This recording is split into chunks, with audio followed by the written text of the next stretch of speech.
Thank you for joining me today. So on this video, the last duck hunting video that I am posting of the 2019-2020 season, I wanted to talk to you guys just for a second before we got started. And also I'm gonna kind of watch this with you guys and just kind of give my commentary, because on this hunt, we are on the river. And you know, it was a very, very interesting day. We saw a lot of ducks, we saw a lot of geese, but we had some frustrations and some struggles with getting the birds to actually commit. And actually about 3/4 of the way into the hunt, I just kind of got tired of it, and I was like, you know, I'm not gonna make this into a video. And so the last little bit of the hunt, I didn't record. I got home and I started watching it, and I was like, you know what, I like this video. Why did I stop recording? But the grand majority of it is on here, so we're gonna watch that together.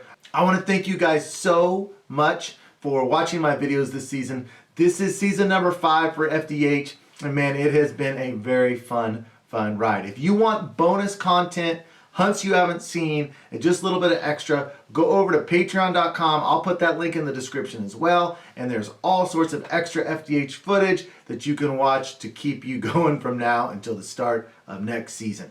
So anyway, all right, here we go. Let's watch this.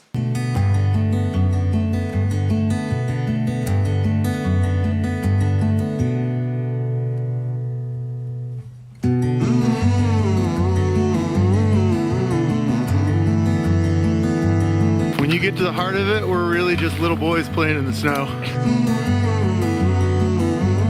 Feels really lonely out here. That clip was from soaking up the day last season where I shot. That's my 100th duck last year right there. Ice in your beard looks pretty dope. Well, I can't see it, but it feels pretty dope. I think this is gonna be good. Stay tuned.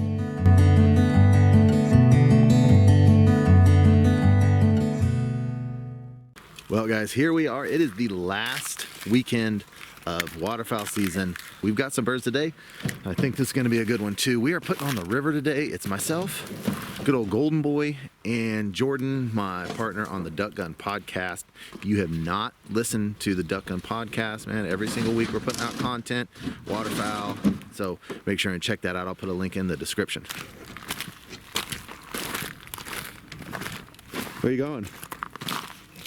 Take a little dookie. All right. Okay. That could be pretty big.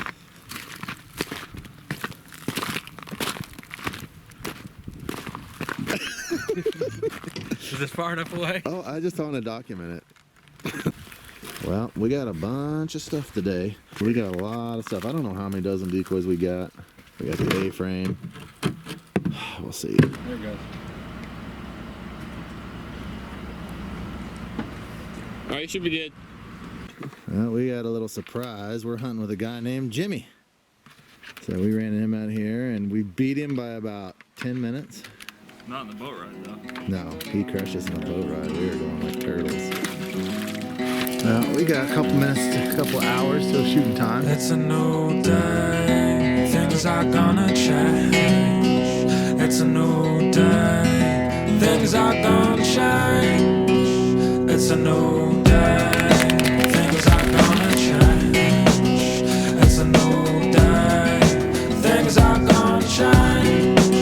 My mind swells and swirls as I look at this world on a new plane, like a giant universal brain. People are the cells in these streets are the veins, but beware, not many slide down the same drain. Putting shame to the name, living a life on trains and planes and automobiles. New Del, do what you feel, don't conceal your spirituality, because that's your individuality. It's shooting light. And this is our view right now.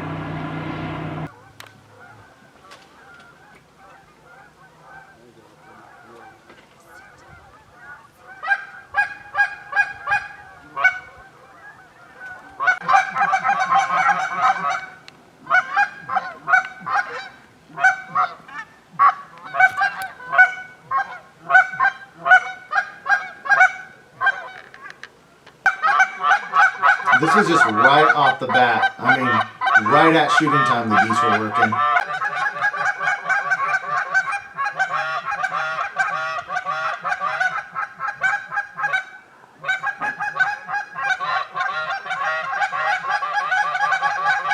There was one pass these three geese gave us that I could have easily called the shot on. Looking back at it, maybe I should have. But that first group that early, I thought we were going to have a great day, and I really, really wanted to see if we could get them feet down. So it was about a 35-yard shot. Didn't call it.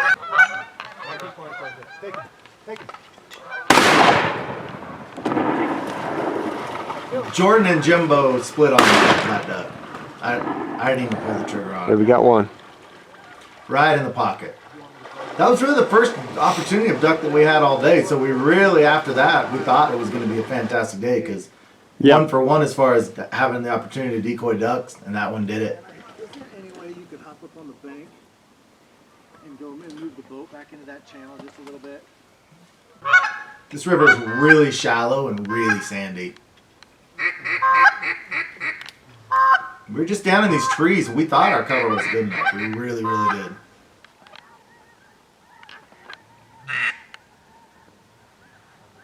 Probably could have used a little wind on this day. The water is pretty flat.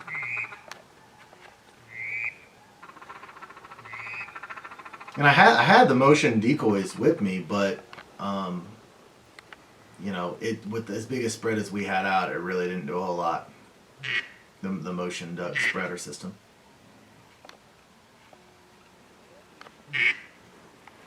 40-yard, 35, 40-yard shot. Just you know, I want to get him in. I don't want to call, especially that early. I don't want to pull the trigger on those 35-yard shots when there's that many birds in the air and we're trying to get them to decoy and actually feet down. There's no reason to call that, honestly. Could have been called, but I want to beat down. I don't want to shoot 35-yard shots. I want to beat down.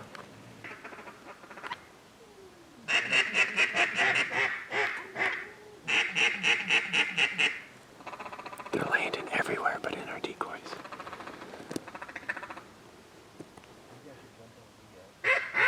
Big spread between Jim's and ours. We had a big spread. Big spread. We had a lot of ducks working, and none of them came in. They landed out in front of us. They landed on the sandbar. They landed out in the main channel. They landed downwind of us. So it is what it is. I don't know. There's going to be some changes As you can made. I tell, don't know what they frustration are yet. starting to already set in because we got all these ducks coming. Far shot there. We had all these ducks coming. They just wouldn't do it. So things are getting frustrating. And the problem I had right there.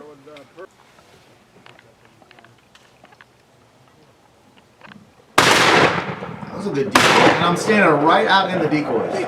I mean, we can't get them to come in. Then I go out in the decoys and I stand there, and those two come right in. It's, I don't know.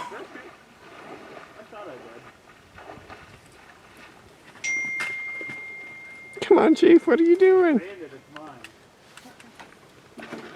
What's Jordan want? The bird's over here, Chief. We can't decoy a duck when we're all hidden, and now twice they've shot while Elliot's been out in the decoys. Which makes It's frustrating. perfect duck sense. So at this point, we've got 2. We lost that other one. Those came out of The second nowhere. shot on those 2 was out there a long ways. There's 2. And so at this point, we're taking those shots. Nice. You know, earlier when we passed Good shot, on those guys. 2, we couldn't get them feet down. That's right about 35 yards, I think. So at this point, we're not waiting for them to be feet down because we just can't get them. We can't get them in there. So we're starting to have to take those 35-yard shots if we want shooting. Right there where Chief is right there, that's about 15 yards. Stepped off about 15.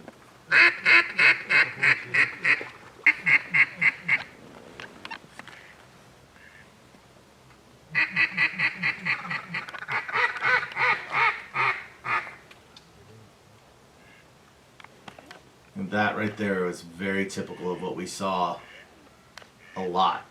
Wing set, interested.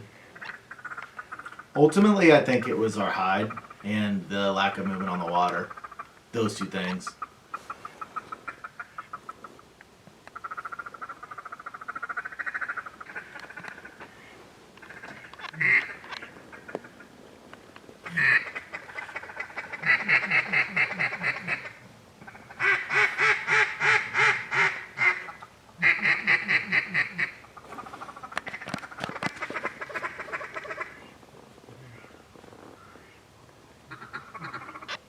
We saw a good number of ducks, and there was a ton of ducks in there the night before. And we saw a good number of ducks, just wasn't working. Is that the thumbnail? Yeah.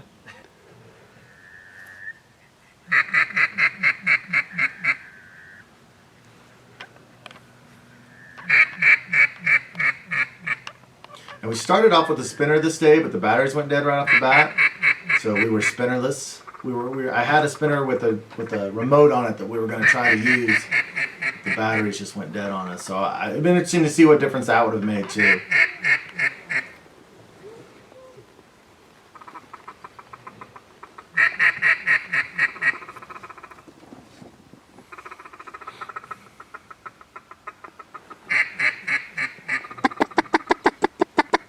Lots of birds in the air. Lots of birds in the air. It's so discouraging to have that many birds in the air at a spot you know that there was a ton of birds yesterday, and then just none of them to peel off and come in. That's just a terrible feeling because you know it's your fault. You know you're doing something wrong. I think the grand majority of the time, I think it's the hide that people are saying. The ducks are saying you. I think that's the 90% of the time birds don't come in. I don't think it's spinner. I don't think it's anything else. I think it's the people. Not the spinners don't ever flare ducks.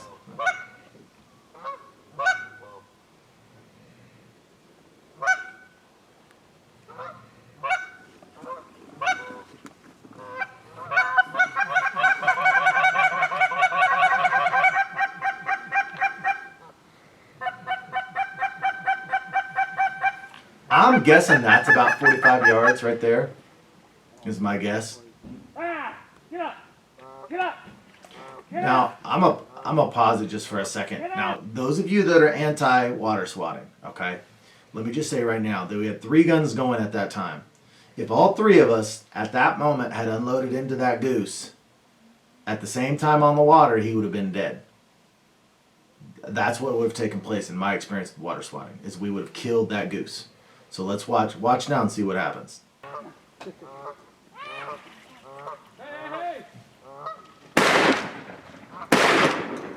Instead of having a dead goose on the water because you got 3 shells going right to that goose at the same time, instead of that, we've got a goose flying away with steel in it now, or bismuth in it. Help me understand, for those of you that say it's not ethical to water swat, is that more ethical to take a less opportune shot and send a bird away with shot inside of it? Is that more ethical than 3 people honing in on a bird on the water and cleanly killing it? I would say it's absolutely not more ethical. I think 3 people shooting that thing on the water at 45 and killing it dead is the way to go at that moment. If you disagree, I respect your opinion, but I just think you're wrong.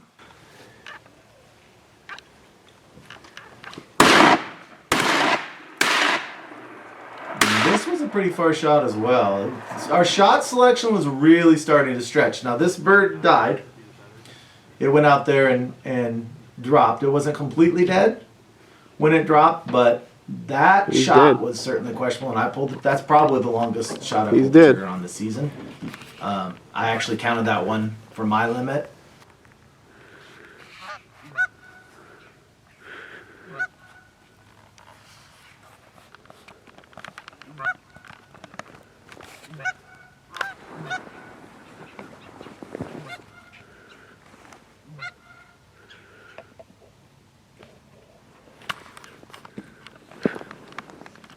Hey, buddy, get up! No, dang it! Uh-oh.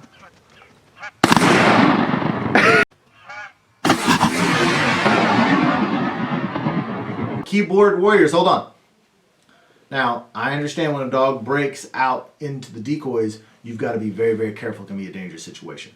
Jordan will give an explanation what happens here in a moment, but let me say, from the actual angle, all 3 of us were very careful to make sure that geese cleared clear over to the right and away from sheep. So the shot that was taken there was not right over the dog's head. It may appear that it was on the video, but it absolutely was not. If you can tell, we all waited it went to the right, and it was a clean, clear shot. So, and Jordan's dog doesn't typically break out into the decoys like that. He'll give the explanation. Chief was like, screw you guys. That thing's banded. He said, hey, buddy. But Chief, I say call Chief buddy. And so, come here, buddy. Chief. Yeah, Chief, that's right. That's my bird. Give that to me. Yeah, yeah. It's banded. It's mine. You just wanted to show off to the camera. Yeah. Good boy, Chief. He's like, I can retrieve that one. Yeah. Like, I'm pretty sure all 3 guns went off at this same Chief, come on. Good job, guys. Well, we just made a huge move. We were over in these trees on the bank. Brought the A-frame over. Moved a bunch of decoys around. And we shot a goose. So we got a few ducks and a goose now. So it feels good that the move paid off. And the goose landed with the A-frame right here on the shore. So jack wagons. When it starts getting like this all the time, that's when I start wanting to leave. Yeah, I mean, I'm ready to go I whenever. mean, it's just like, if we can't even get those 2, Yeah. why are we even here? Why are we wasting our time? Yeah, I agree. At this point in time, we had waited another 45 minutes. This is how the days feel Nothing was like flying. it's going to me. This is the point where, you know, next. we just still couldn't get them to come in. And so I was just feeling done, honestly. Well, thank you for watching this video with me. Jordan came down for that whole weekend. And so if you want to see Sunday's hunt, actually we're releasing both these hunts exactly the same time. So I'm going to put a link for you to Jordan's hunt of both of us the very next day. We had a nice time, really, really unique hunt. So right now, click on that link to go see our Sunday hunt, just Jordan and myself laying out over an ice hole. And I shoot a duck that I have not shot for about 7 or 8 years. So go click that right now, guys. Click it. Click it. Click the hunt. Go see it.